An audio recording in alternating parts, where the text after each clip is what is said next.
Lesson 35. Mark chapter 14. We're going to look at verses 43 through 65 tonight. Really, this just breaks down into two sections. I'm sorry we can't do this entire arc in one lesson, but we have to have like a 4 or 5 hour lesson to do it all. This whole thing with Jesus's arrest. We saw last week that, or the last time we were together, that they were in the Garden of Gethsemane, and so we're going to see Jesus's arrest, and then we're going to see his part of his trial before the Sanhedrin tonight. Probably more than a lot of the lessons I've done with you all. I've mentioned a couple of times in the past previous lessons that as we get further and further into the gospel, we start to see more and more parallel passages because now John's on board, right? Because John's not a synoptic gospel. John's not giving, the same kind of report as the other three, but now that we're in these last days, John's on board 100%. But because John has a different focus, sometimes we see John focusing on different things than the other guys. And so we're going to see some of that tonight. And so I'll probably do a little more of looking at the other gospels just because there is a little bit of a drift between these, but please understand, and I think you all are far enough in your faith to understand this. Just because everybody may not say it exactly the same way doesn't mean that there's contradictions, right? I mean, it's the idea that if we took any random four of us and we were riding in a car and were involved in a traffic accident and none of us were hurt, when the police officer asked us to give a report, it'd probably be a little different, right? Just because we have four different perspectives.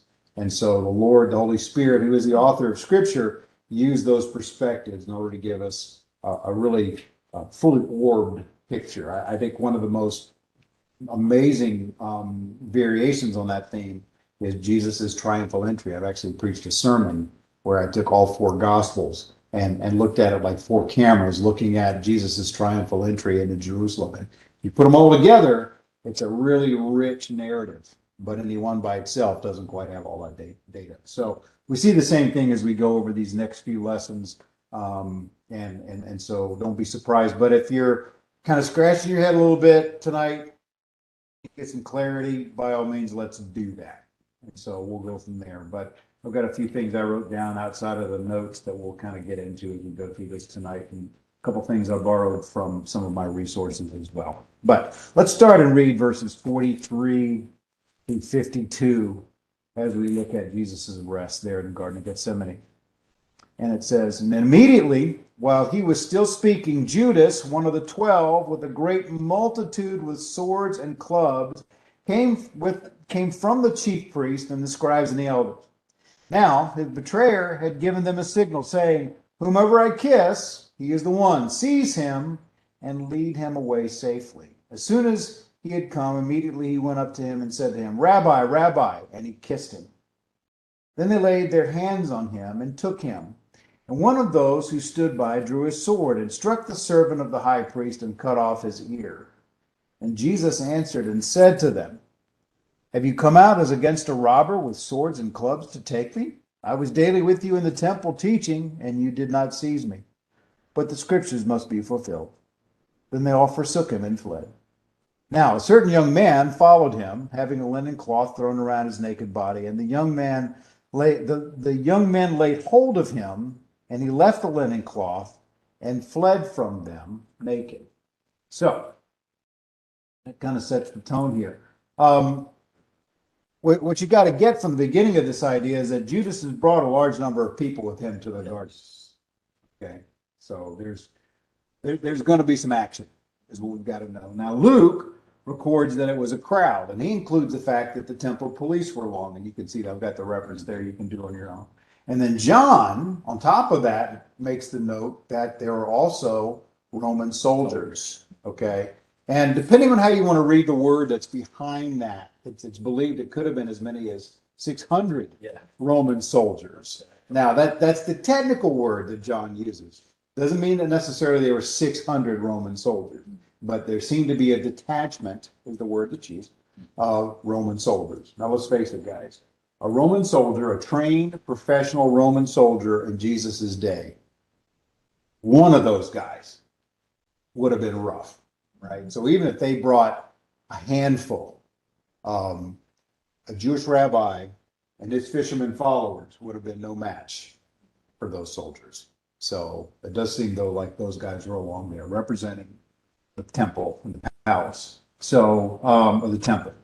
But it's interesting, and I just bring this up because I've heard sermons on it. I think I've probably preached on it.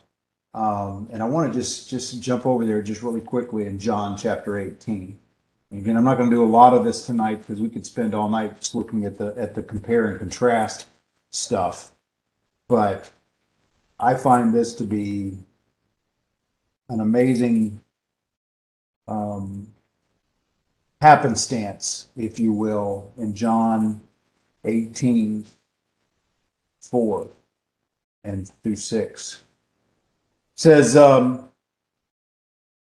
he records them coming with all of these, and it says, Jesus, therefore, knowing all things that would come upon him, went forward and said to them, whom are you seeking? And they answered him, Jesus of Nazareth. Jesus said to them, I am he. And Judas, who betrayed him, also stood with him. Now, when he said to them, I am he, they drew back and fell to the ground.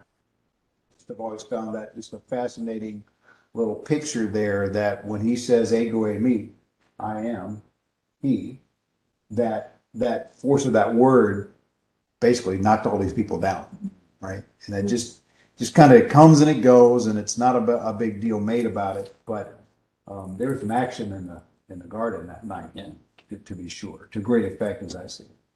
Now, all four Gospels, Matthew, Mark, Luke, and John, all record that Peter tries to do something with a sword. Only John mentions it being Peter, and only John mentions it. I think it's John, right? That mentions it's Malchus.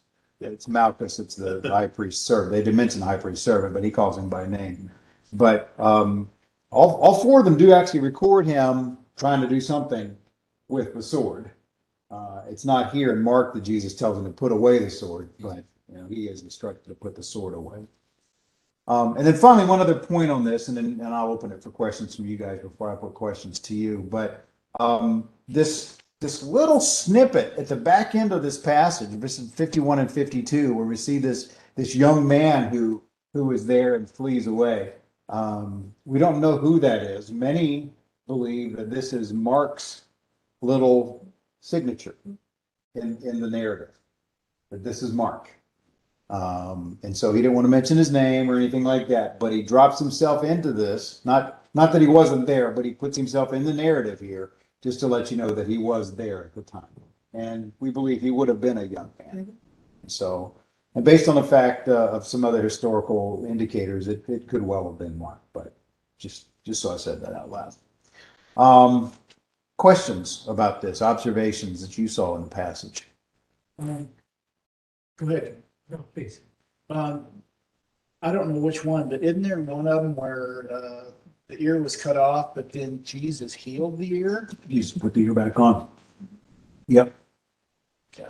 Yes. A couple of them actually do that. Okay, the sword, if he had drawn a full-size sword, those soldiers would have gone into action immediately, because that's the way that Roman soldiers were trained. Mm. So what I've heard is it was probably more like a very large bread knife or something. A dagger. But because that was, they called those swords. The sword could be anything from a pocket knife size all the way up to a Roman sword. They didn't have the well, I guess they could have had the ones from Babylon. Oh, Yeah, yeah, those were much longer. yeah. My son studies weaponry, Okay. so Mhm. so it was more likely he had it concealed Yeah. in his robes, and when What are you doing with the bread knife? It wasn't that. okay, Wasn't this? it's just an illustration. Kurt said bread knife, and that's why they did it. I That's a heck of a bread knife. I love that bread knife, by the way. Too. Yeah, kids. Anyway, I just I was, I just had a point of observation that, Visual. you know, the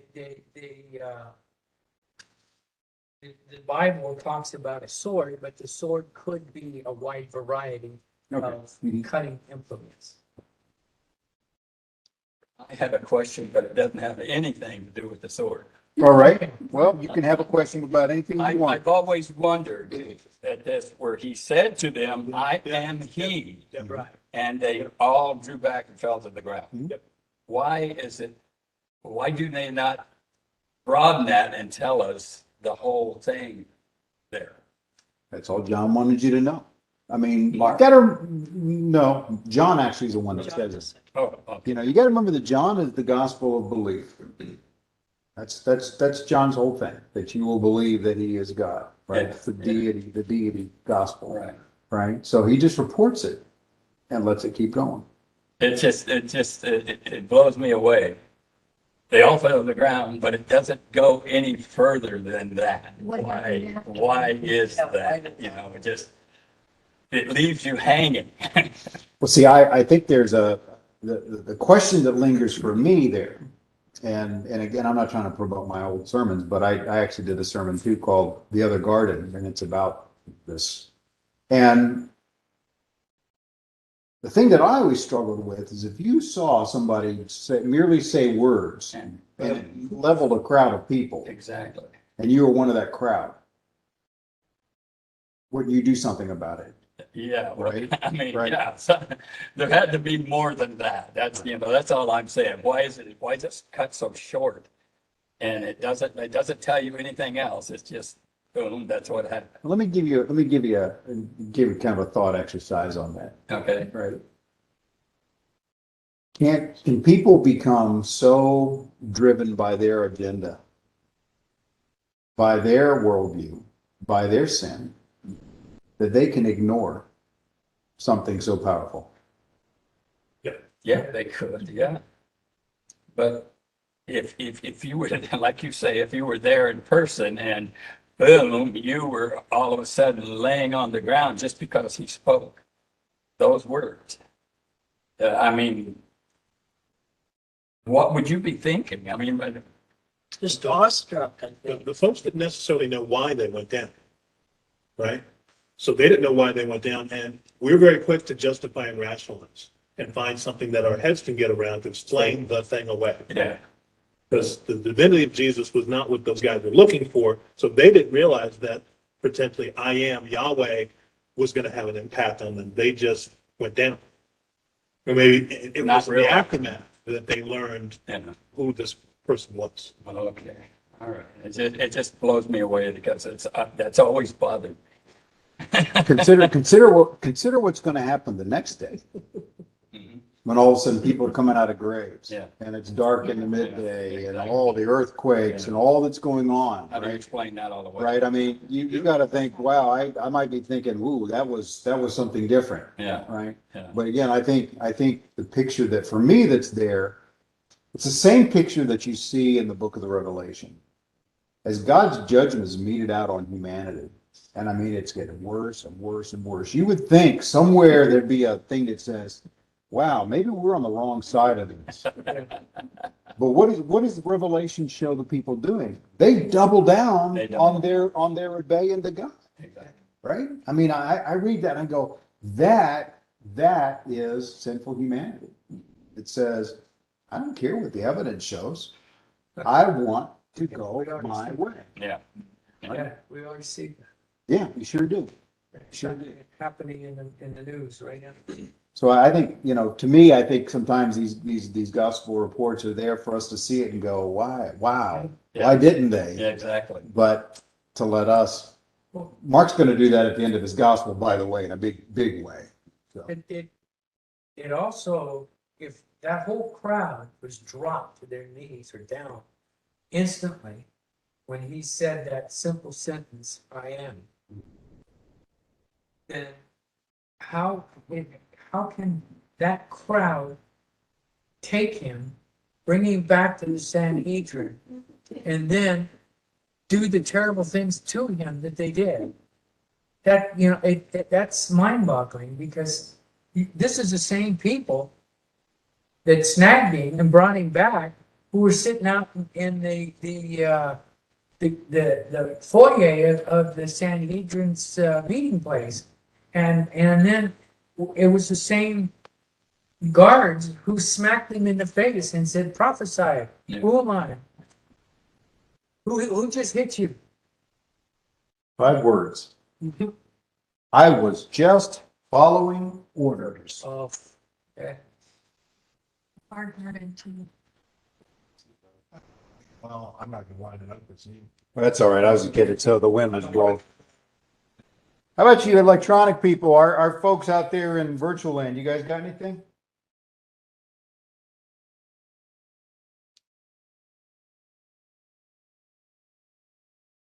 Oh, it's a baby. I was wondering what that was. What about people off screen? All right, what about people off screen? Well, I'll go back to Moses, but he goes into Egypt and does some stuff with his staff by the word of God, and then how does everybody not notice that frogs are in the town and, you know what I mean? Yeah, Point. exactly. But see, everybody doesn't know that's outside of Goshen, that Moses is the enactor, is the enabler through God's power. They just know stuff has happened. So the thing that sometimes we don't always remember is there's always spin doctors. Right? So Okay. somebody is taking the situation and figuring out how to explain it to the folks so they can explain away the divinity that's attached to it. Because it's real easy for us to read this Bible 2,000 years later and go, how come, how come? And if we was there, depending on how embarrassed or how ostracized we might be, sometimes it's not easy to take up the mantle and take up the cross. It may be easier to just kind of do what Peter did, because Peter ain't done it yet. Okay? Exactly. So Peter's going to do something in a little while that we're all going to go, how could he do that? Well, how could he do it? He did it. That's how he did it. We would have done the same thing, to your point. But he did, and Jesus told me would. So when push comes, to the proverbial shove, sometimes our reputation and our safety, immediate, is what matters most. And I always say it all the time. After Pentecost, them dudes were fearless. They weren't afraid of Right. the people by the fire or what folks had to say, etc., because they had seen the risen Jesus, and then the Holy Spirit was a part of their walk afterwards. But prior to that, them dudes was pretty scared. Yeah, hiding. Hey, can I throw this out, and it'll just be a crazy aside? So slain in the spirit, oh, sorry. I just got to throw it out. So the I am is one of those things that creates division amongst us believers, because that is one of the, unfortunately, sometimes prescriptive and descriptive recipes for being slain in the spirit, with the Holy Ghost impacting your church in very ostentatious ways. So if you see people doing things in charismatic or Pentecostal churches, this is one of the reasons that they do that, because this is what's referred to as being called slain in the spirit. Slain in the spirit. Right. No. Okay, thank you for that aside. That was the Egypt thing, but this one was now we are being betrayed, and then it's from the chief priests and the scribes. So, I mean, they have, the chief priests and the scribes have a crowd with swords and clubs. I don't know if that was written in the Levitical thing that you guys should have an army ready, or how do they conjure up? How does a priest conjure up a battalion army? It's the same Or thing. crowd? It's the same thing I just saw in Italy. I mean, I'm standing there in a place that's supposed to be representative of God, and these men for generations would steal, they would murder, they would do whatever they needed to do to consolidate their power, and take money from the widows and build their gold and marble palaces. I mean, unfortunately, the cause of Christ and the cause of God has been morphed and abused for generations. It's still happening today. Now they have big arenas in Houston and things like that, right, Trent? And I just had to do that. I'm sorry, brother.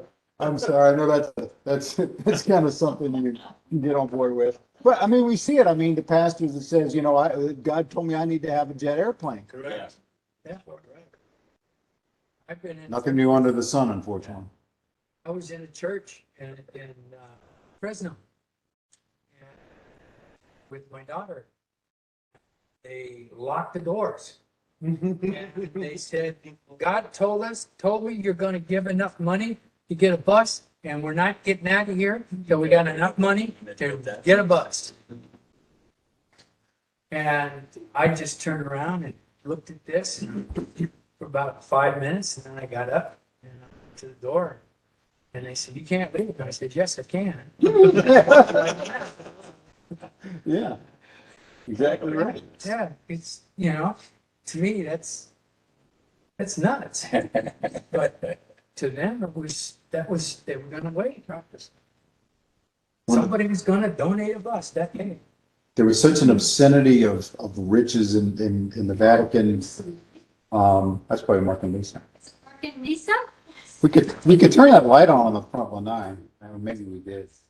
Sorry. Did I tell you the wrong directions? We got lost. That's all right. We always do. People always do coming here. Good evening. Room next to you, John? Oh, yeah. This We got a spot here. Got a spot there. A little cozy, but Oh, there's chair behind me. me. Come join us. Hey guys, It's like- how's it? it's like- How are you? Good to see you.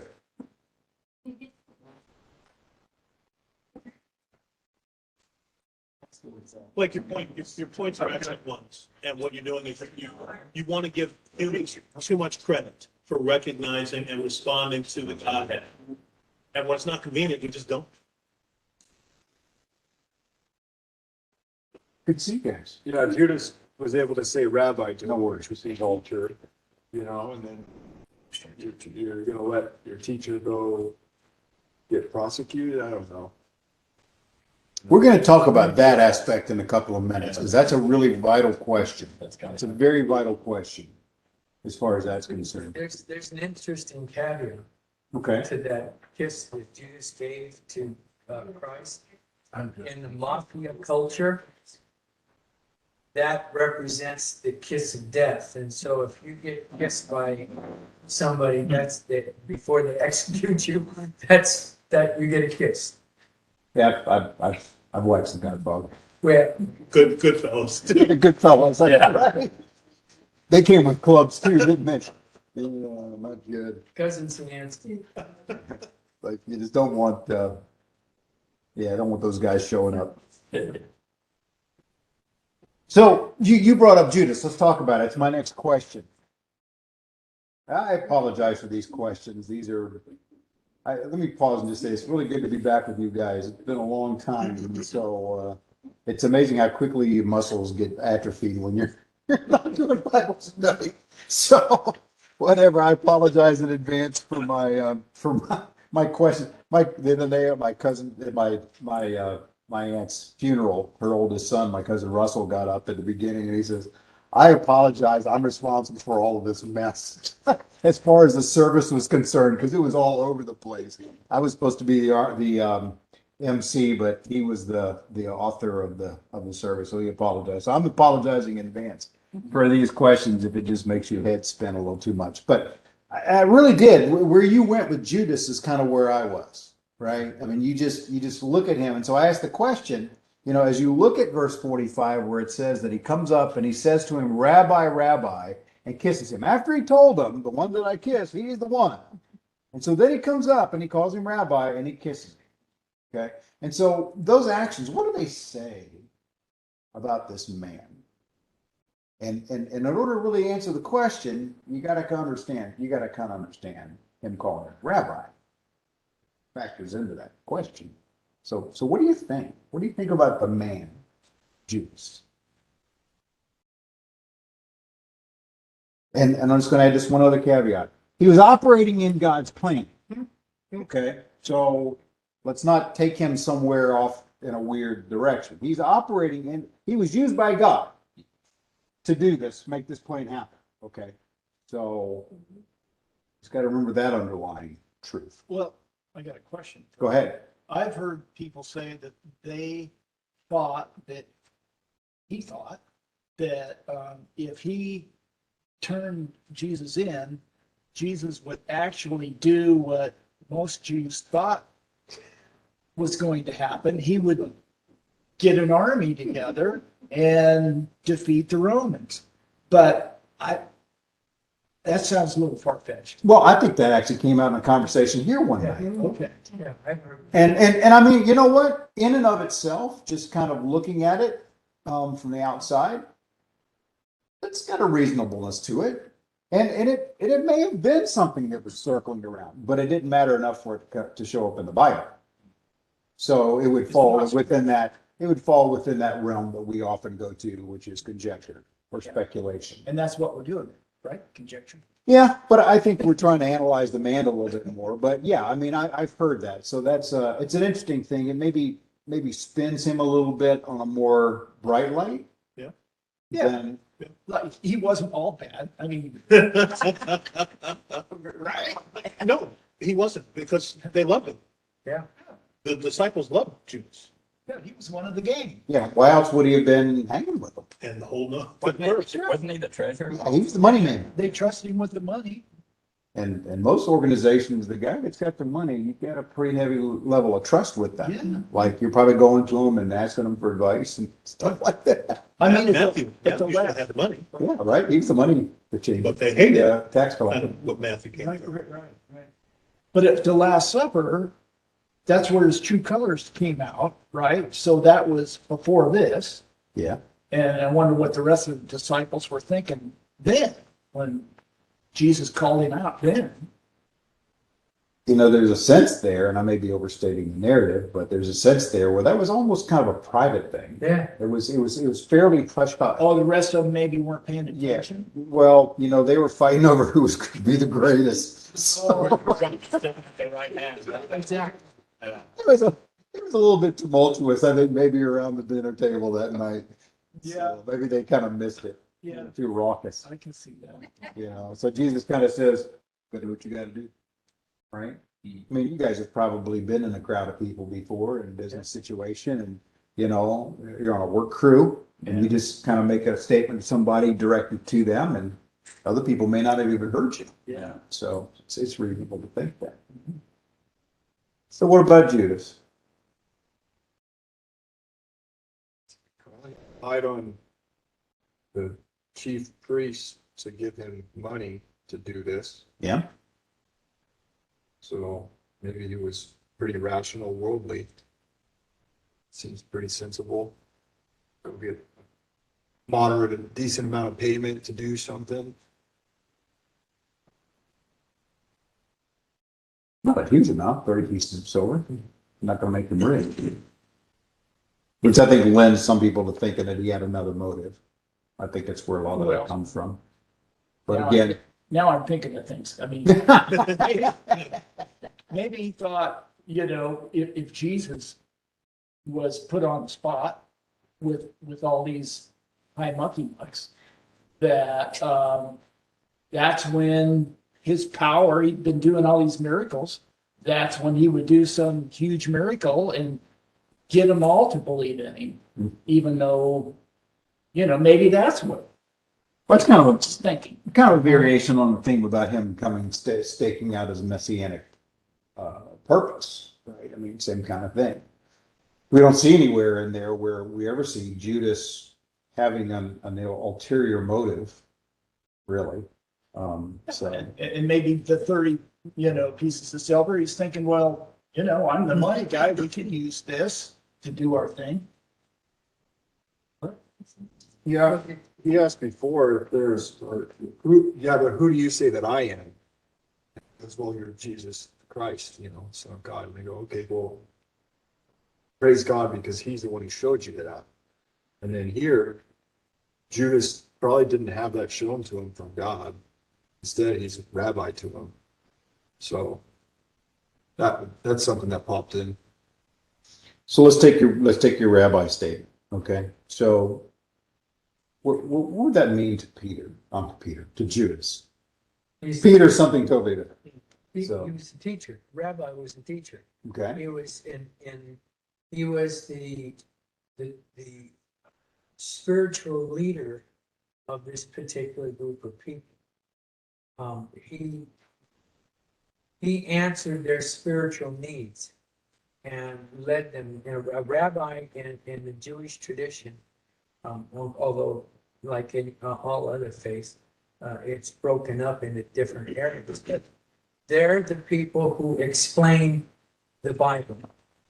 That they look at the Septuagint, they look at the Pentateuch, and they're the ones that explain it to everyone else.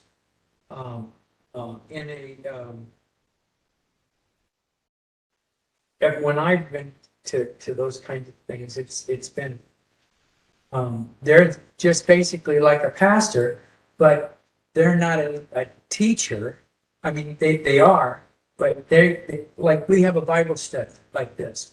They come in, they answer the questions. What does the Bible say about this? How do we interpret that? And that's what the rabbis do.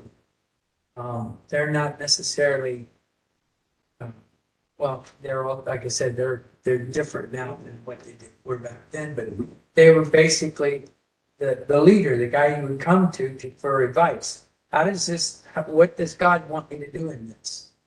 Okay, so let's launch off of that idea. Yeah. So we know the mechanics then of kind of what he is. Yes. When somebody called somebody rabbi, what were they doing?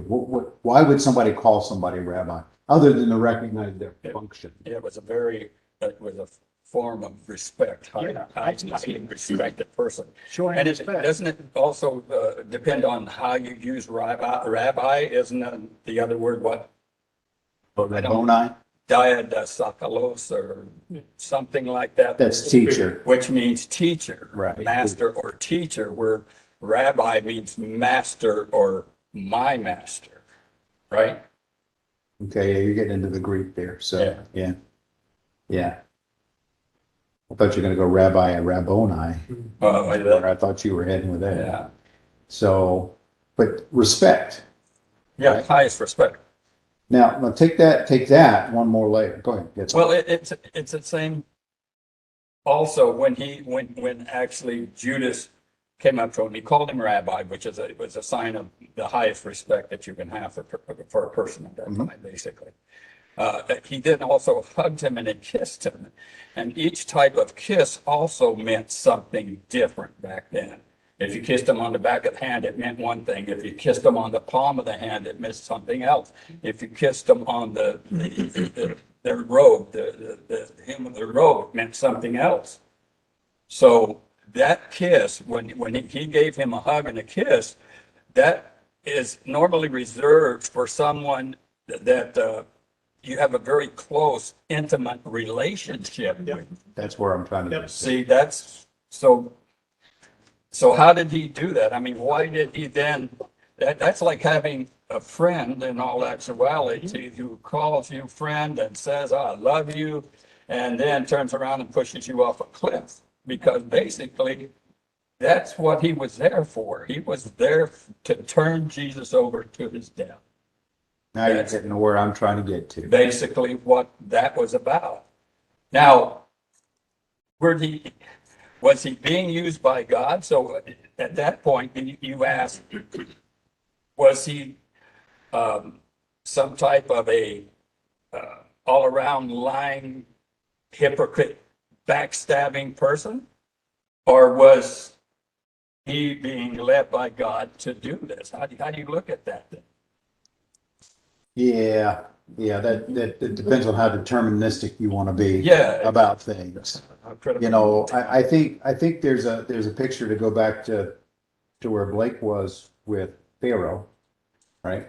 Sorry about the hand in front of the camera, guys.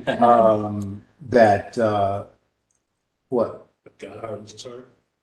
Yeah, well, but God will use, and God uses pagans Yeah. as much as he uses Christians. He uses anything and anyone he needs to get his purposes done. Use the donkey. Right, exactly, right? I mean, he used Cyrus, a pagan king, to basically protect and then bring Israel back into the land. You see all kinds of aspects of that.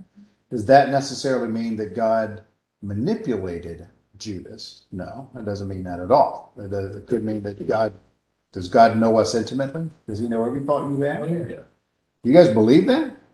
I mean, it says it in the Bible. He knows every thought we have. He knows every hair on our heads. He knows how we work. He doesn't have to work as hard with you. It's a little young man, you know. But so, I mean, to say, did God direct Judas, or did God just use who Judas was? Right? Yeah. That I don't know that the scope of this lesson can't get us there, but we can look at the character of the man, right? A man who they trusted with the very purse strings of the ministry. And I think you said this before, maybe not even in this setting, but they probably had a fair amount of change. You know, they weren't scraping. There's this idiotic thing I've heard. I'm sorry if you heard it and you agree with it, but I don't mean to offend. But there's idiotic thing that Jesus was homeless. Jesus wasn't homeless. Correct. Correct. Jesus was an itinerant preacher, Correct. right? You know, and Jesus was put up and taken care of by people throughout his earthly ministry. And those guys probably had a fairly good treasury for doing what they were doing. So they were trusting this man with the purse strings of the ministry. Well, another thing I'm thinking, Judas went out and killed himself after this. So That's, he must have not realized that it was going to turn out this bad. And he's like, what just happened? what did I do? What did I do? You know, I didn't think this was going to happen. That's what I'm thinking. He was, And that's when somebody says, what'd you think was going to happen? well, like maybe the other thing I said, maybe he thought Jesus was going to be glorious and create miracles and they were all going to bow down and go, Even though Jesus had told them not once, not twice, but 3 times in the run up to Jerusalem that he was going to die. well, they weren't listening to that.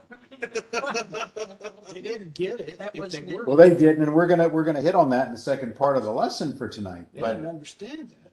you know, kind of where Larry, where you kind of left us there is, I think where I'm trying to get to with this is that you've got a guy who really shows himself to be pretty ruthless when it's all said or done. So you know, To develop a relationship with Jesus over 3.5 years, to have built the trust among all of the other disciples, to be the money man, and then turn, but yet use the very calling card of affection and respect and love. to be the thing that turned Yeah.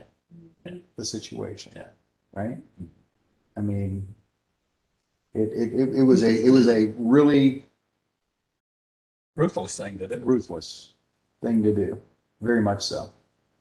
And I don't know. I think maybe this time around through Mark, as we've studied it, maybe we're seeing this in a little deeper way than we've done before. But guys, the level, and I keep saying this, the level of intrigue. Your point about, well, maybe Judas didn't really get what was going to happen. It's like, you know, the forces at work in Israel and Jerusalem particularly around what was going on with Jesus. I mean, I still, even though we've gone pretty deep, I don't know if we fully appreciate this. I mean, you'd almost have to become involved in your own,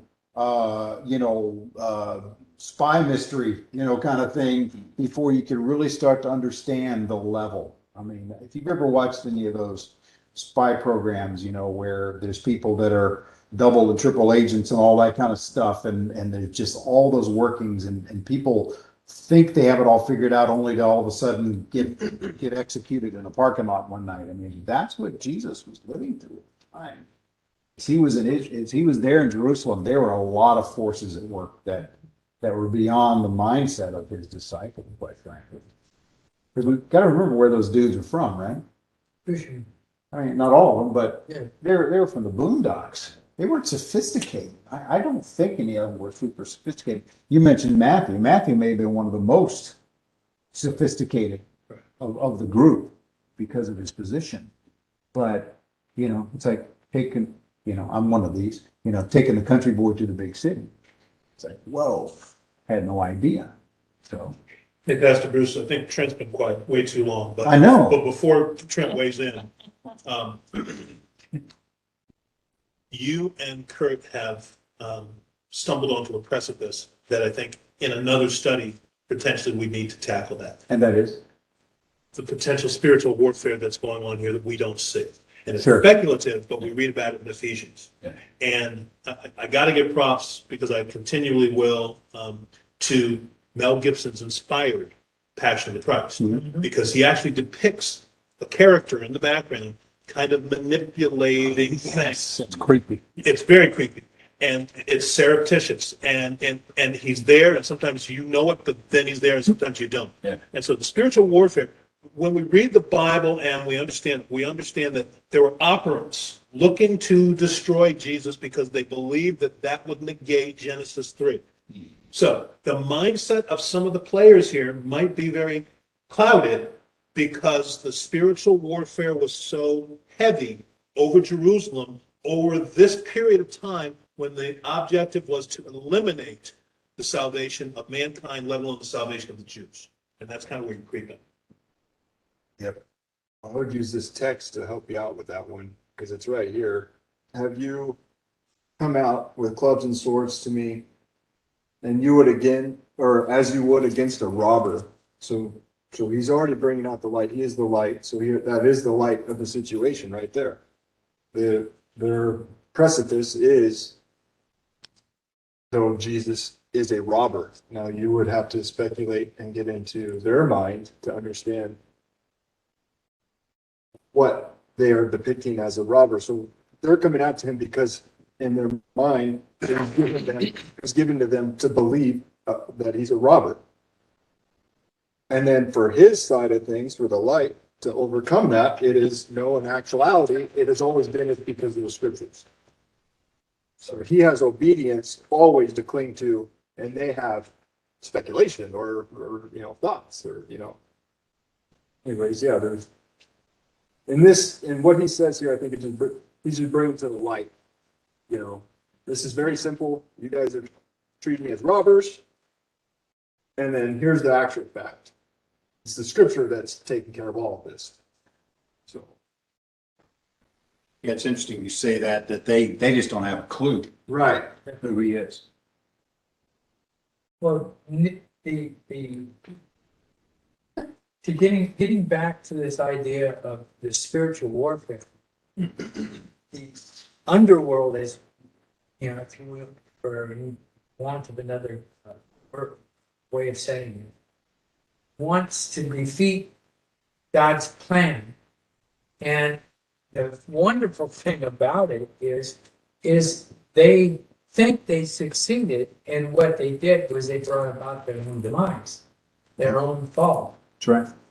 Yeah, Satan wanted to go ahead and squash the plan of salvation. But when Jesus rose from the dead, he was defeated. Exactly. And it was like instantly he goes, oh, very.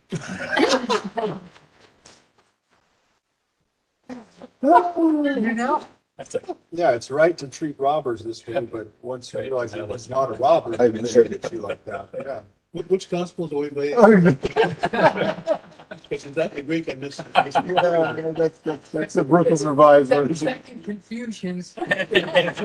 Gotcha. Anything from you guys out there in virtual world? Well, I'm reading out of the NIV, so I think it's interesting. Everybody's repeating, oh, this is how you treat a robber, this is how you treat a robber. I'm like, well, the NIV translation says, Jesus stands up and says, am I leading a rebellion that you come out with swords to capture me? Which, honestly, is more fitting why they would have brought a detachment of Roman soldiers out. Because they were concerned about rebellions. A petty thief, okay, cut his hand off, you're all set. Like, what are we even doing here? This is no big deal. A rebellion, which of course is what the disciples wanted, the Jewish people wanted. It was in the air. There were plenty of potential rebellious leaders running around all the time. You know, that there was experience with them going back to the Maccabees. You know, Jesus stands up and says, "What do you think? I'm leading the rebellion?" Which, of course, is pointed because a great definition of sin is rebellion. Yes, It's sir. humanity running away from God, or humanity trying to subvert and get, work around God, or however you want to describe that. So it's funny that he kind of has that pointed statement. As for Judas, I almost see him as like the star of his own show. You know, he thinks he's playing the great drama of history. He knows he's center stage, the spotlight's on him. Here's his big soliloquy. He's got the skull in his hand, and he is going to just let them have it. He says rabbi because it is the most respectful thing he can say in front of both groups of people. Technically, he's proper to say rabbi among the disciples. Also, it's technically proper to say that in front of the priests and the group that he's brought to the garden. You know, they wouldn't want to hear him elevate Jesus to anything higher than just a teacher, even if teacher is a sign of high respect, such as it is. Right? He's playing it just right. He's done this whole spy novel thing that you were talking about. He's already run this through his head several times. He is the man. Like, he don't need an understudy here. Like, this is my moment, my bright shining moment. I'm just gonna nail it. And of course, he quickly. Go ahead. Of course, he quickly realizes, wait a minute, this isn't the show I thought I was in, like we talked about. But and the spotlight and the camera move right over to Jesus, as they should. You know, as you said that, you know what and if you know where I'm from in the world, then this will kind of make sense. You reminded me of Booth when he killed Lincoln. You Sic know, semper tyrannis. yeah, that whole thing that sounds very much like him. The actor. The acting. All of that. Yeah, he thought he was definitely going to be. Well, he does have a place in history, just not the one he wanted. Yeah. Yeah, for what it's worth. So, all right. So, what does Jesus mean? And this is a real simple question, I think. What does he say when he says at the end of his speech here in verse 49? He says, "I was daily with you in the temple teaching you. You did not seize me, but the scriptures must be fulfilled." What's he saying? What does he mean by that? The scriptures must be fulfilled.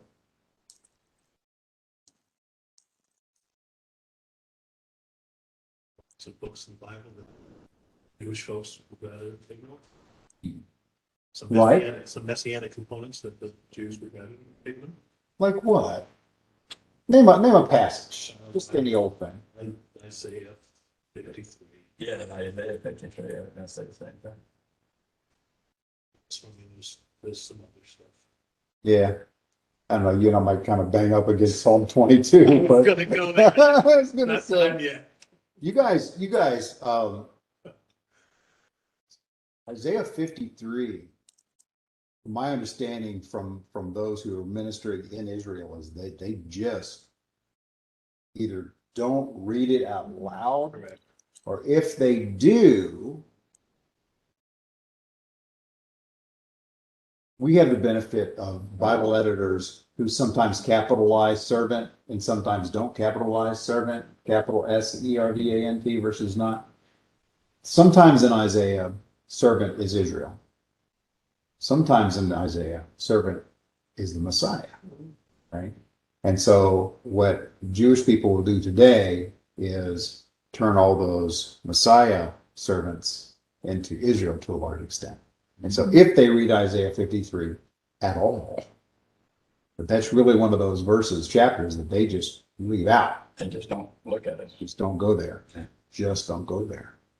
And I've known evangelists who are stationed in Israel who absolutely take them right there because it's like, we need to study this.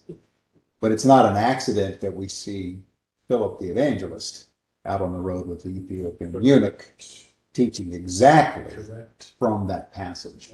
Because he says, who is this? What is this he's talking about?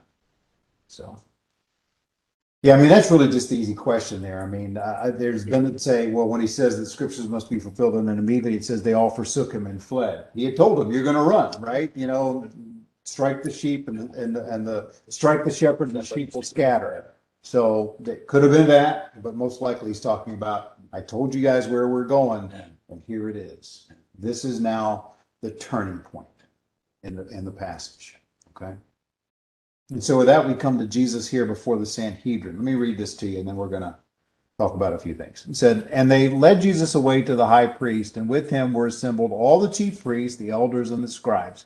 By definition, when he says the chief priests, the elders, and the scribes, that's the Sanhedrin. Okay, that's why they call it. That's why that's there. But Peter followed him at a distance right into the courtyard of the high priest, and he sat with the servants and warmed himself at the fire. More about that in a few minutes. Now, the chief priest and all the council sought testimony against Jesus to put him to death, but found none. For many bore false witness against him, but their testimonies did not agree. Then some rose up and bore false witness against him, saying, we heard him say, I will destroy this temple made with hands, and within 3 days I will build another made without hands. But not even then did their testimony agree. And the high priest stood up in the midst and asked Jesus, saying, now let me pause here.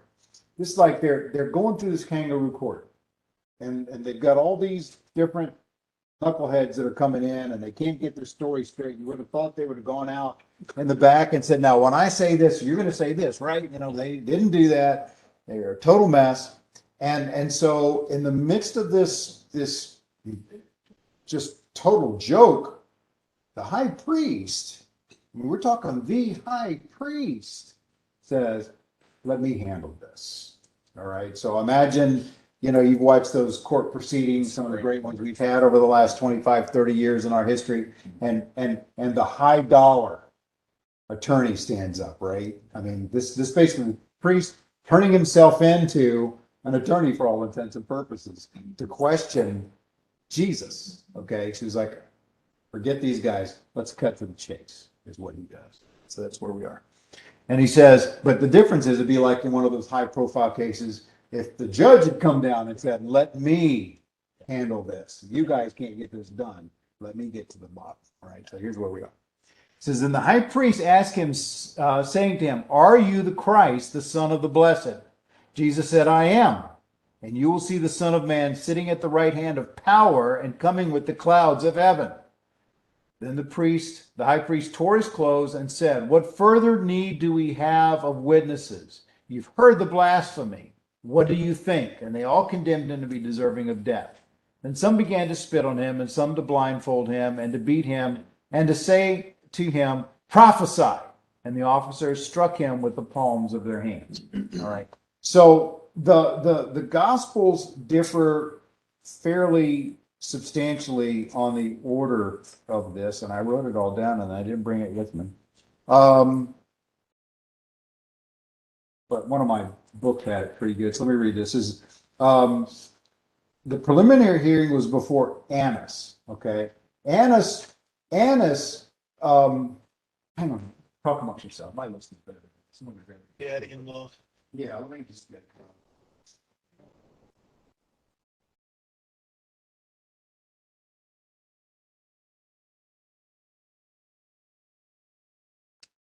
You know, earlier Trent was talking about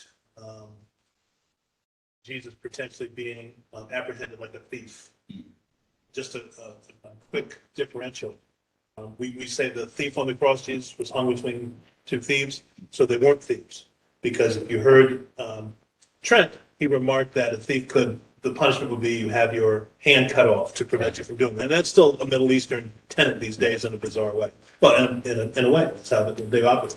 But the guys who were on the cross were not thieves. They were robbers. And they were robbers because they had weaponry, like it was armed robbery, that they could commit homicide. So the difference between a thief is the guy who would steal but wasn't armed, and the punishment would be you would remove the limb. The robber would be condemned to death. Insurrections. All right, so if you look at Matthew, Mark, Luke, and John, they all kind of focus on different things. Matthew has Jesus going before the Sanhedrin, before Caiaphas. Caiaphas was the high priest. That's the name you got to remember. Caiaphas, high priest. And then he has him going before Pilate. That's it. Sanhedrin, Pilate. Mark, same way. Sanhedrin, then Pilate. Luke has him going before the Sanhedrin, then Pilate, then Herod. Pilate finds out that he's within his jurisdiction, and then back to Pilate, right? So Herod gets a little piece in there. And that's where you find out that those guys always hated each other right up until now. And when they find a common enemy in Jesus, they become buddies. Yeah. Right? So there's that going on. If it is, that's a. Or might be that one. Before it's three ladies doing time. John adds an extra little piece in here that they actually brought in by Annas first. Annas was Caiaphas's father-in-law, and Annas to the Jews was actually the legitimate high priest. He had been the high priest, but the Romans deposed him and put his son-in-law in his place. And so while Caiaphas was the official high priest, as far as the Romans were concerned, Annas was really the high priest because he had the position, right? And so they kind of channeled stuff through Annas before it got to Caiaphas. And I have a feeling that probably it was like Annas would tell Caiaphas, here's what you need to do, boy, right? So that's kind of the play that's going on here, right? The other gospel writers kind of compressed it down just for narrative purposes. John kind of blew it out a little bit there. And so he went to Annas, and then Annas, and really John says he went to Caiaphas, but then doesn't say anything about it. And so John kind of leaves all that out. So if you will, it seems like what happened was originally Jesus went to Annas. Annas did his investigation, referred him on to Caiaphas, who pulled together the Sanhedrin. And don't get an idea, the Sanhedrin was like 70 guys. They didn't need all of them to make this happen. It's the middle of the night, for goodness sake, right? Guys are off in different places. You know that a couple of the Sanhedrin were Joseph of Arimathea and Nicodemus, right? I mean, those guys would not have been agreeing to these things. And so this might sound familiar to you. A quorum was 23 guys. So as long as they had 23 assembled, they had the authority to do whatever they wanted to do. And so Annas reviews him, says, all right, good to go, send it on to Caiaphas. Caiaphas brings together the Sanhedrin, and the Sanhedrin had this investigation that we read about in here. Eventually, he'd be referred on to Pilate, and then Herod, and then back to Pilate, and then so forth and so on.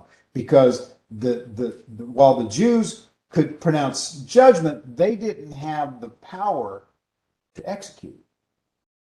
So they would have to send him on to the Romans. If they wanted to off him, they had to give him to the Romans. I think there was one, maybe one of you guys remembers, there's one exception to that, but nothing Jesus would have fallen under. Yeah, they could execute him if they could prove him heretical or blasphemous. Yeah. But it wouldn't be crucifixion. No, be a different thing, and they wanted to do it Stoning. legally. Oh, yeah. Stoning. They took up stones to stone him several times, right? That just had never seemed to work. So maybe they decided to let that go.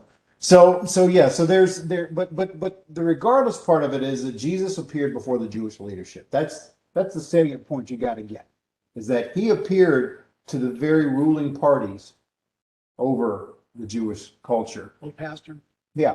and all these guys are up in the middle of the night, and I'm sure they're in a really bad mood because they're usually just sawing logs this time. And they want to get this over with, and they're mad anyway, because they have to be up in the middle of the night. Why? Man, wouldn't you think? Well, there's a whole set too. I mean, on top of what you're saying, probably it's like, man, really? Right? I mean, I only know 3 o'clock in the day, and it's not in the middle of the night, right? But And they just had their Passover meals. yeah, so 4 There- cups there- of wine in. there's a lot of historical problems with this, right? For example, they weren't supposed to meet at night.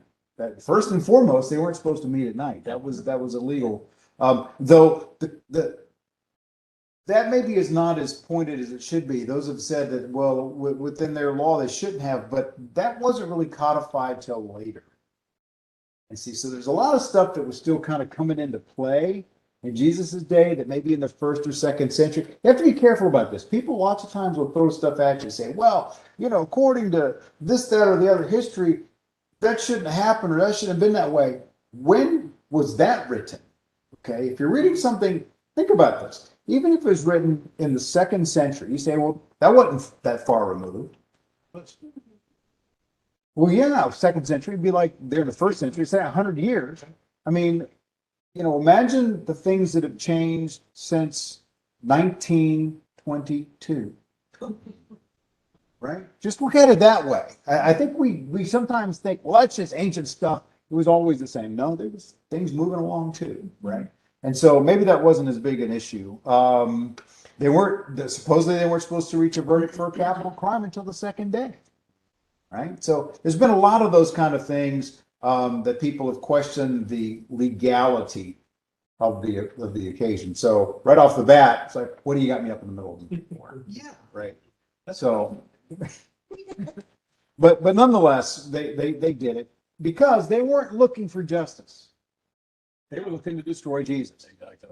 They had to get rid of him one way or the other. We've got his He had to be gone completely. right, and this is as good a chance as we've had. We have now gotten him separated from his disciples. Yeah. We've gotten him away from the crowd. There's nobody around. We got him in a room, and we are in charge. That's it. They had never had this opportunity before, so you're going to make the best of it. From which I make the mention in verse 54. That's where we see Peter showing up, right? But Peter followed at a distance. So this is the thing that we've talked about several times in Mark. It's an intercalation. You've got something, then something else, then that something again. It's like a little sandwich, right?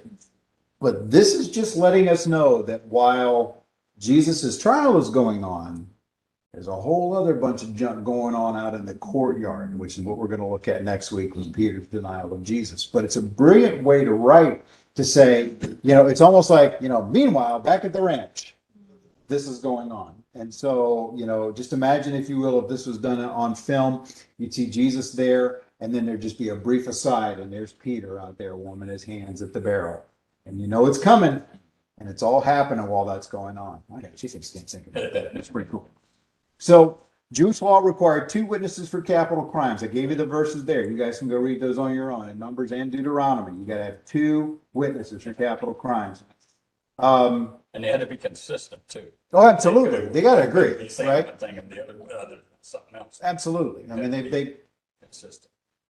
maybe our criminal system would be a little bit better if we kind of go that route. But when they say in verse 58 about him tearing down the temple, he had talked about something that sounded like this in John chapter 2, verse 19, but he's talking about himself, right? Not the temple. So watch it though. They're all going through this and they're all saying all this stuff. Jesus is quiet. Right? I mean, that's a great principle to follow. You're not guilty. Stay quiet. Right? Just stay quiet. You don't have to defend yourself against lies, right? But then when the priest comes, the high priest comes and he says, "Are you the Christ?" What does Jesus do? He says, "I am, and you will see the Son of Man coming at the right hand of the power and coming with the clouds of heaven." And he really here takes 2 images. He takes Psalm 110, verse 1, and he takes Daniel 7:13. And folks, when he does that, he's stepping up to a whole other level. Because the high priest is saying, "Are you the Messiah? Are you the promised one? Are you the anointed one?" And he said, "I'm a whole lot more than just the promised one." Yeah. So that's why he tears his clothes. That's a sign of that became an official sign of blasphemy, right? Maybe it wasn't at this point, but he heard it loud and clear. He was saying, "Not only am I the Messiah, I am identifying with God, the Ancient of Days." Yeah. Okay, is what he's saying there. So. Now, as I said about the whole idea about whether the trial was legal or not, blasphemy was something that they were still trying to kind of work out in those days, and it kind of had a lot of different aspects. But where we see it here is that he was infringing on God's majesty and he was diminishing his honor because he was putting himself on God's level. And that's what got the call out. And here's another thought too. And this kind of goes to where you were with Judas a little while ago. In a way, it's a couple people have written about this. In a way, you can imagine that they saw the fact that they caught him, that he was under arrest, that he was under trial, as being a direct refutation of the fact that he was the Messiah. How would the Messiah ever let himself get caught and be under trial? Right? Which, isn't that where a lot of people struggle with Jesus to start with? How would God die on a cross? Exactly. Right? So they were just kind of going the place a lot of people go today. And so that's where they were at that point. Now, if you look at Isaiah, and that's not Isaiah 112. There are not 112 chapters of Isaiah. Yeah. I promise you. It's Isaiah 11, verses 2 through 4. If you look back at that with me, and you'll see kind of what I'm talking about. Guys, I'm a better pastor and teacher than I am typist. Thank the Lord. At 11? Isaiah 11. Yeah, that's where I went there. Yeah. Called Fat Finger.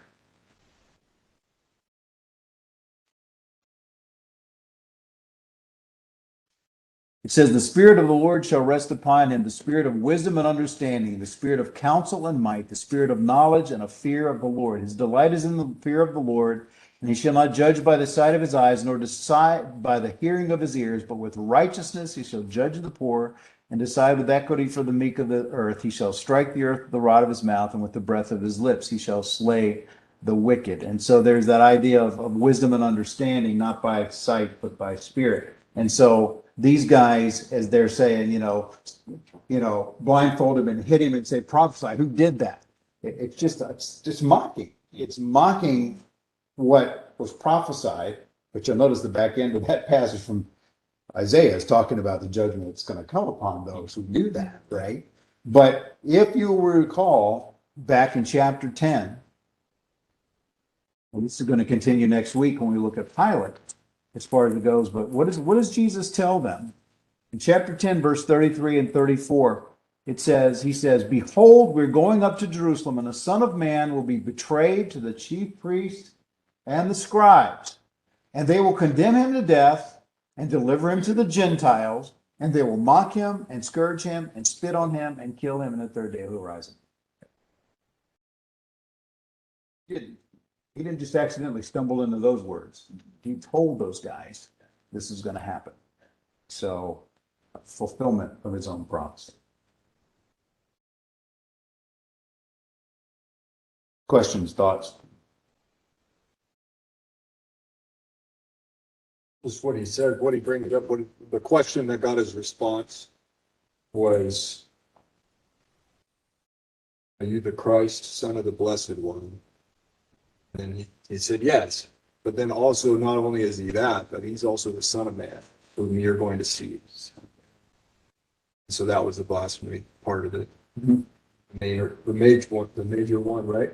Yeah, I mean, that's what got him going. They don't believe that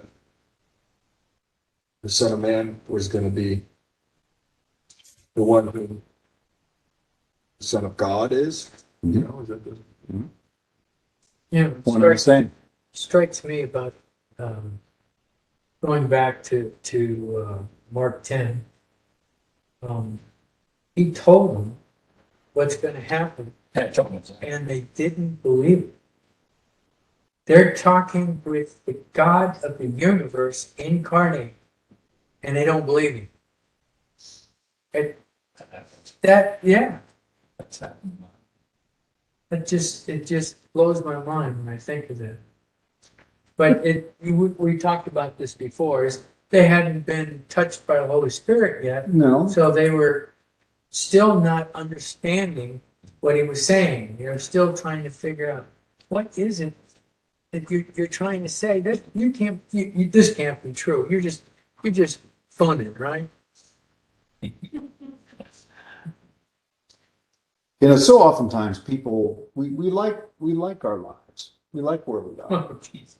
Right? I mean, they had a pretty sweet deal going, and I don't mean to diminish it or make fun of it, but I mean, here they were with this great teacher, this great priest, this one who they thought was the Messiah that was healing people and drawing big crowds. And I mean, what a buzz, right?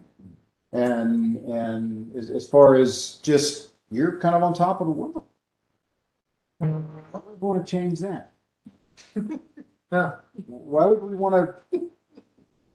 Let's not mess this up. Yeah, I got good things on. I mean, seriously. Right? Yeah. And so Jesus says, well, things are going to turn sourly wrong from here for you, but they didn't understand servanthood. I think we'd be in the same, you said it earlier, I'd be in the same place. Yeah. You don't want that to stop. Why would you? Why should it in your mind? We're doing a good thing. It's a good job. And on a less drastic, I mean, let's face it, how many of you guys have been you're going down a certain path and you know the Lord's telling you to go to a different path that's not going to be as fun and easy as the one you're on? Right? And I don't always receive that. That's well, I should. Way to say that.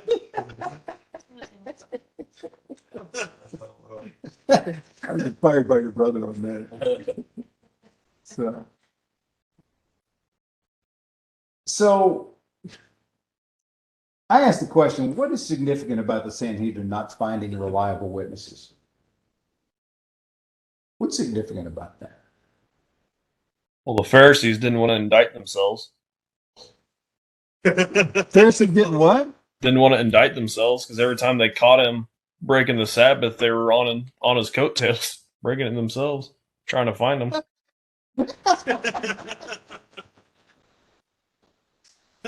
How dare you say that? Physician, heal thyself. That's hilarious.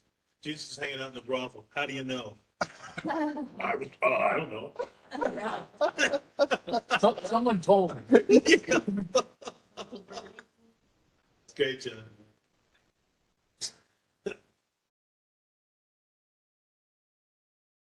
What were the witnesses trying? What were they trying to do? What were the witnesses trying to do? What was their job? Impress the Sanhedrin. That's what they were trying to do. The Sanhedrin was looking for someone to condemn him, so they were going to condemn him so that they could be on the good side of the Sanhedrin.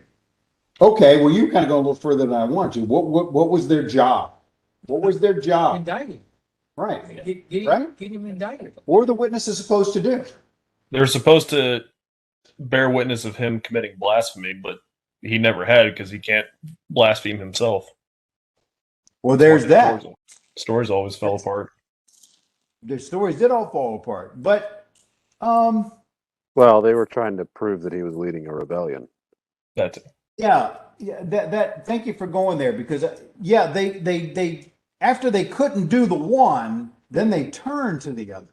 When they couldn't get him on anything, then they turned to the blasphemy thing. Right? They started. And may have even gone further than that, but I think you're right. I think they were going after the idea that he was an insurrectionist, that he was a rebel, right?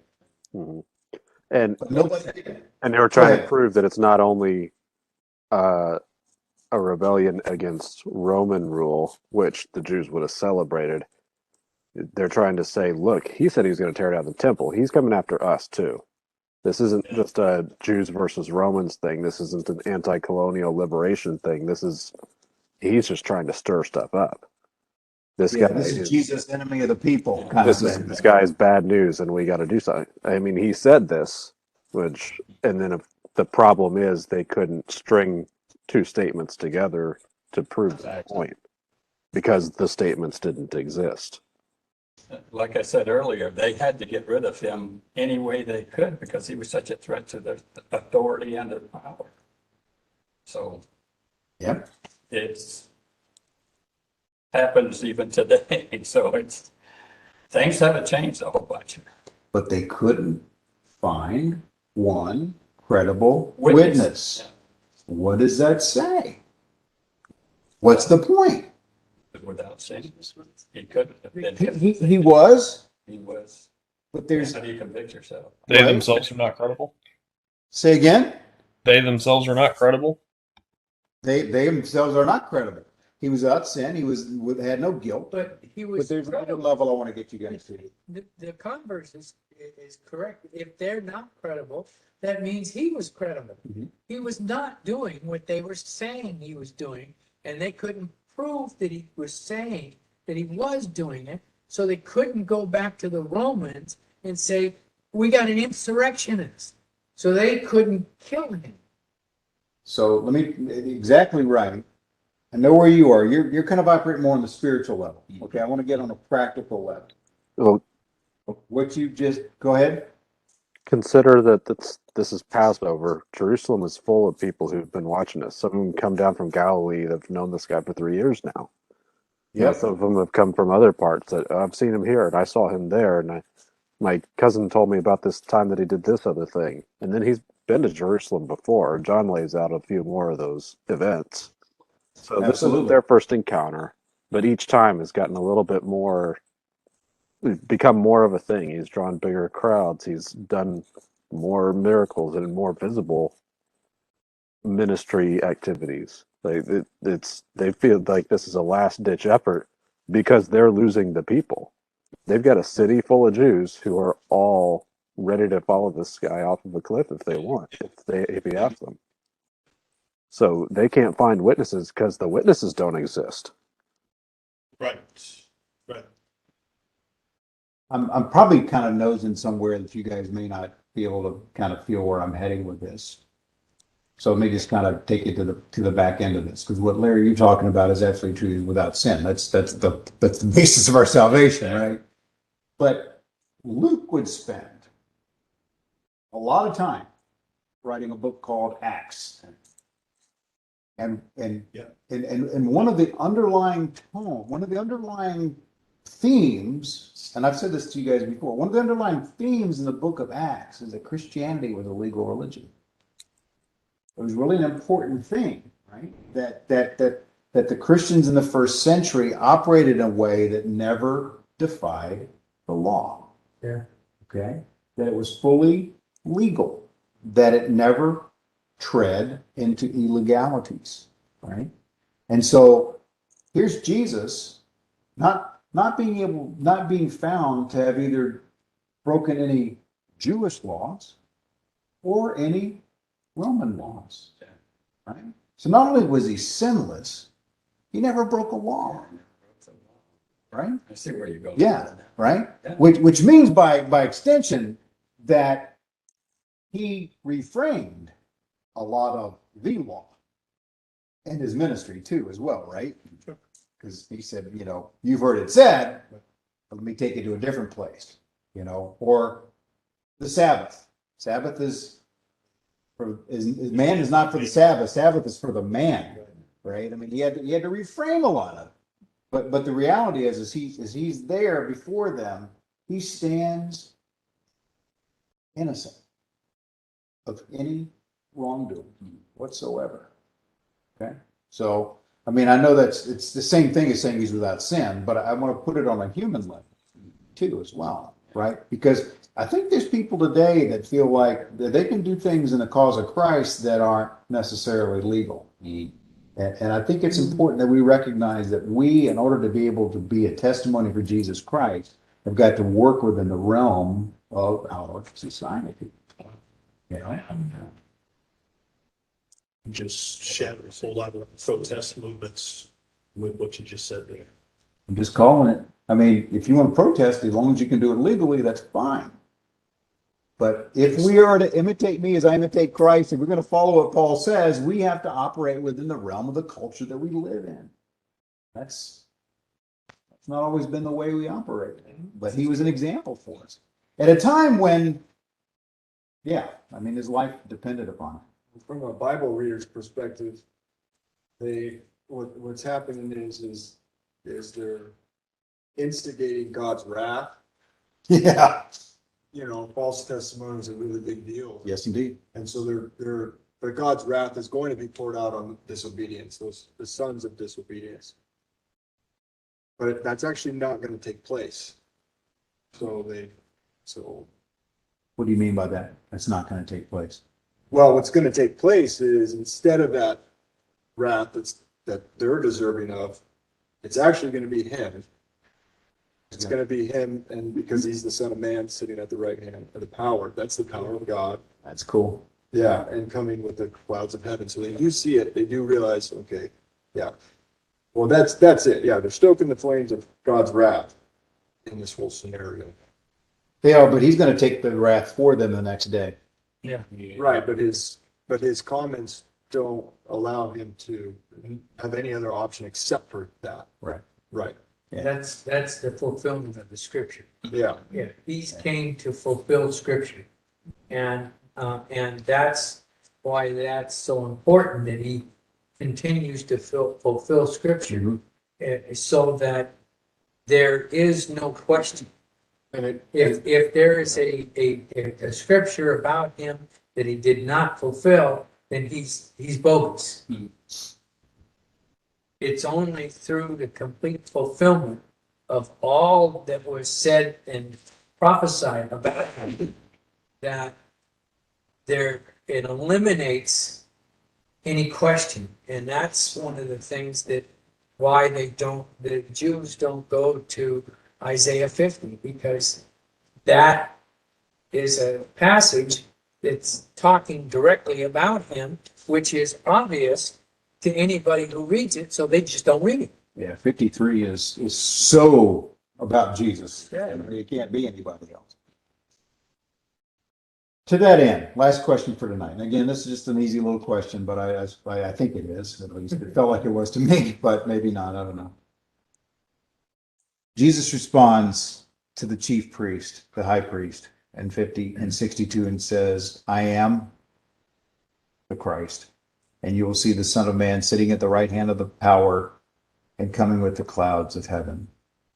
How was that response to the high priest when he asks him?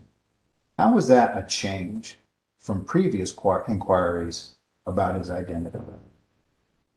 Up until now, kind of what's always been his position. It's veiled. Huh? It's veiled. Veiled. Veiled. Veiled. Yeah, his identity has been somewhat nebulous. He hasn't come out and specifically said it. When people have said it about him, he says, you were shown that, but he didn't say it himself. This is where he categorically says it to the very people that are afraid that he is what he said he is. And now he's saying, you're right, I am. All right. Totally right. Yeah. So why now? Why now? What? It's time It's time for, to reconfirm. Well, he Is knew he this- was gonna be dead shortly, Yeah. so it's the last chance. let's see, we say that, and I agree with everything you guys just said, but that's huge. If you want to think about it. It was only the time because what? Because his father said so. And he allowed it to happen, Yeah. Yes. right? I mean, we've got the narrative. We know the next day he's going to be crucified, right? We see it all happen. But guys, to realize that here they are, it's actually that morning, right? This is early morning. He's gonna be crucified in just a few hours, right? But if that had not been the time, if that had not been the will, would not have happened. Absolutely would not have happened. We just see the narrative as it plays itself out, right? So here he is, and he's veiled it, he's veiled it, he's veiled it, he's as you said, he's just been kind of skirting that because he needed the time to get to now. But when the time was right, and he knew the time was right, he's like, yep, sure am. That's me. I'm ready. Let's go. And I, yeah. Just imagine the humanity of Christ at this time. And he just sweat blood Yes. prior to them arresting him. And he's taken from that place. And now he's before them. And now he's saying, coming in and saying it's time. Mhm. Boy, my heart would have been up in my throat. I wouldn't have been able to talk. I'd have been shedding tears, Well, let me out of here, But not him. Well, you mentioned Mel Gibson and, you know, I thought he did a great, Jim Caviezel did a great job He did. portraying that humanity of Jesus as he went through that, right? I mean, this was not something, you know, wasn't joyful. It was joyful because he knew what it would bring, right? That's what the Hebrews talks about. But, you know, the sweating of the blood, that article that came out in the American Medical Association Journal years ago talked about the fact that when if you experience hematidrosis, which is that sweating of great drops of blood, that it makes your skin super sensitive. Yeah. So it's like everything that God did, everything that he did toward Jesus' crucifixion just heightened it to its highest level because he was going to take on the judgment, the wrath of God for mankind. So. All right, I'm done. Thoughts, questions, comments? I have a comment. Go ahead, please. If you ever get a chance to listen to Carmen's song, he rest in peace, he was awesome. Yep. The Champion. Yeah, yeah. It's the war between the devil and the demons and Jesus, because I love that. I mean, it was years and years ago, but I still love, I actually had a friend of mine got saved in my car from listening to that. Wow, Yeah. that's powerful. Yeah, pulled over in the parking lot and prayed with her. It got to her, you know, because the reality of the spiritual battle for our souls, you know, and she realized, guess he did do something. You know, religion is so watered, you know, but this was power. Who's the name of the song again? The Champion by Carmen. I remember when that came He out. made me listen. Yeah, he had never heard it before. It was cool, really. Yeah. Oh my gosh. Could hear the demons going, shut up. Oh my God. His eyes are blinking. He's twitching. You had to. Yeah. Pretty neat. Have any of you heard it before? Yeah, years ago. Oh gosh. I will. Yeah. Oh yeah. You'll thank me. So a couple of things, and All right. they're not crazy, but I couldn't find it. I'm sure that there's a place, that maybe Leviticus, there's a place that says, help Trent if I can't grasp this. I think there's a place that talks about you having to respond if the high priest asks you something directly. And I can't remember where that is, and I can't pull it up right now because one of the things, you know, it's real easy for us to sit and read this. And I love John and Larry's responses as we read this because they're kind of going, well, how could you? How could you?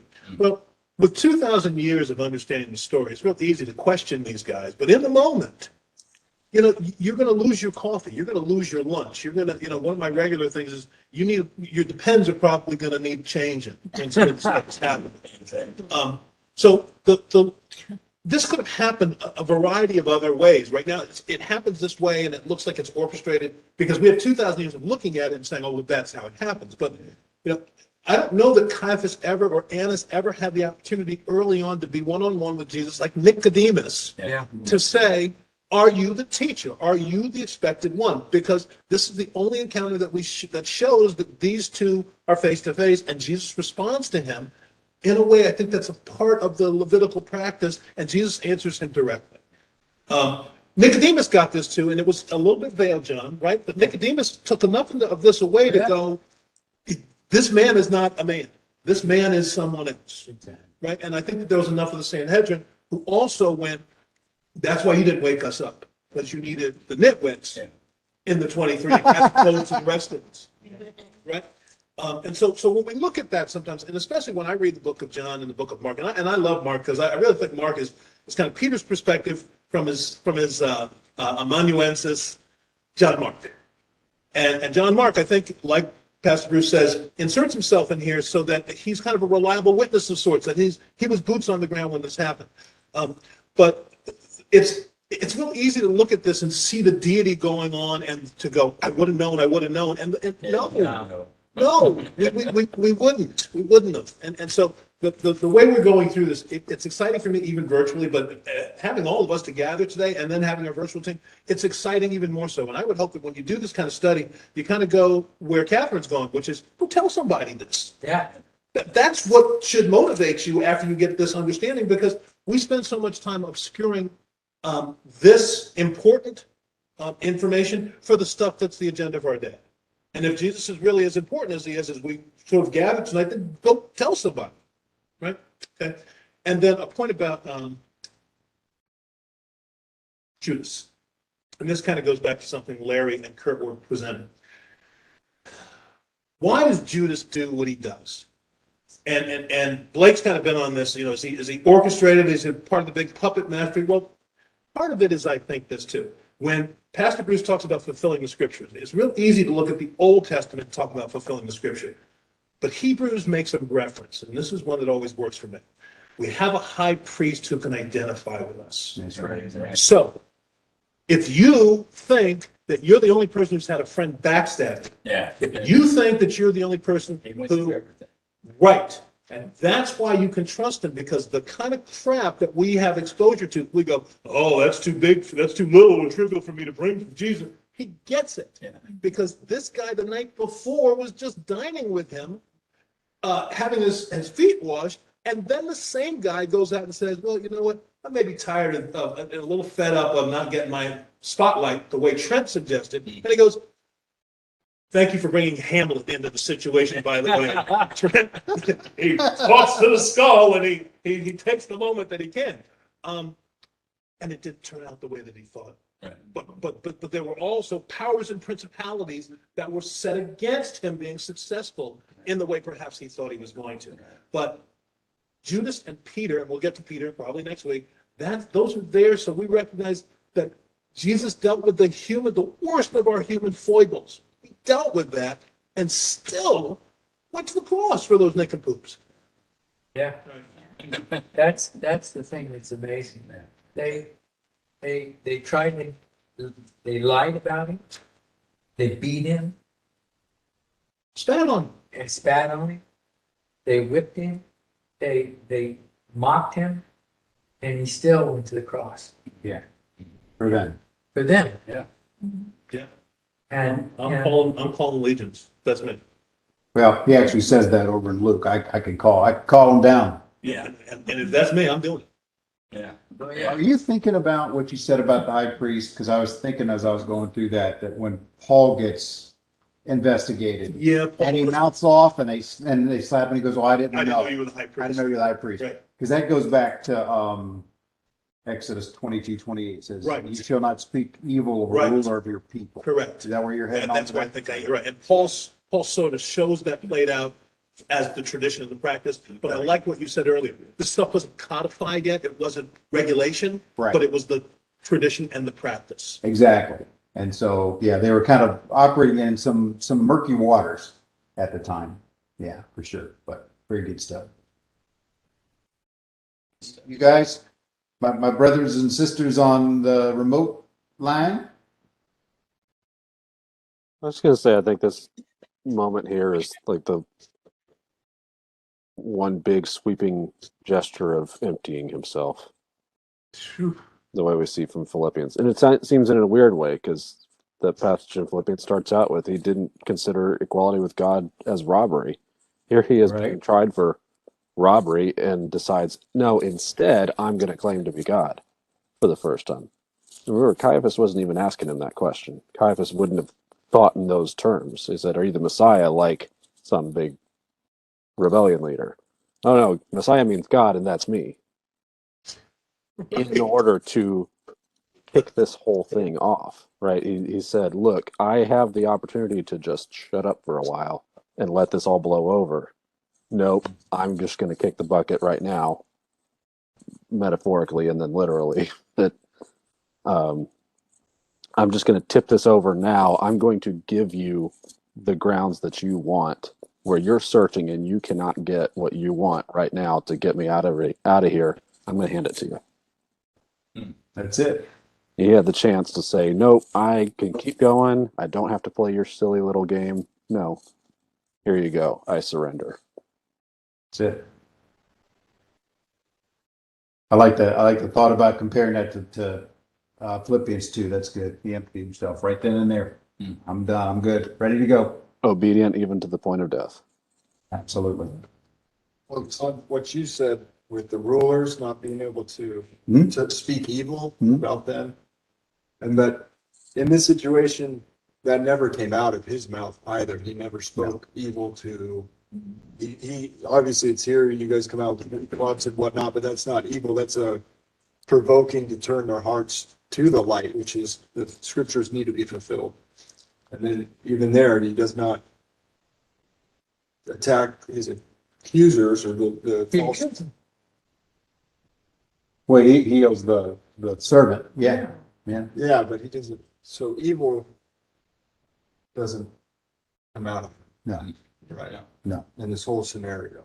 no. There's a lamb who's led to the slaughter. Yeah, he beat him up verbally before. Yeah. Are you thinking about the woes of? You whitewash tombs, Yeah, you snakes, you vipers brood, yeah. you name it. Told him what it was, man.